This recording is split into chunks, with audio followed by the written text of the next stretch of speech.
1300 కోట్ల బడ్జెట్ అంటే చిన్న విషయం కాదు. ఇప్పటి వరకు ఇండియన్ సినిమాకు బిగ్గెస్ట్ బ్లాక్ బస్టర్ వస్తే అప్పుడు వచ్చే కలెక్షన్స్ ఇవి. సినిమా ఇంకాస్త బాగా నచ్చితే బాహుబలి 2, పుష్ప 2 రేంజ్లో 1800 కోట్లకు పైగా వసూళ్లు వస్తాయి.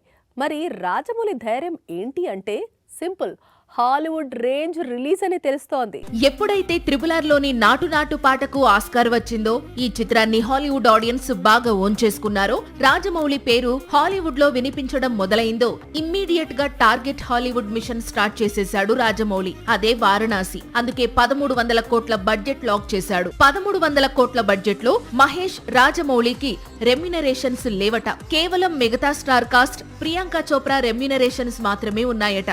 వీరిద్దరూ కూడా మూవీ రిలీజ్ తర్వాతే వచ్చిన లాభాలను బట్టి రెమ్యునరేషన్ తీసుకుంటారట. బడ్జెట్ మొత్తాన్ని కూడా కేవలం నిర్మాణానికి కేటాయిస్తున్నారట. ఇంత బడ్జెట్ ను రికవరీ చేసేందుకు రాజమౌళికి పెద్ద పని కాకపోవచ్చు అనే ప్రచారం సాగుతోంది. క్రేజీ ప్రాజెక్ట్ కావడంతో ఆల్రెడీ అందుకు తగ్గ వ్యాపారం జరిగిపోయిందని, digital, audio, satellite, OTT, overseas ఇలా పలు రకాలుగా బాగానే వ్యాపారం జరుగుతోందని తెలుస్తోంది. ఇక ఇండియన్ సినిమాలోనే గతంలో ఎన్నడూ లేని విధంగా రికార్డు స్థాయిలో దాదాపు 120 దేశాల్లో ఈ చిత్రాన్ని విడుదల చేయబోతున్నారట.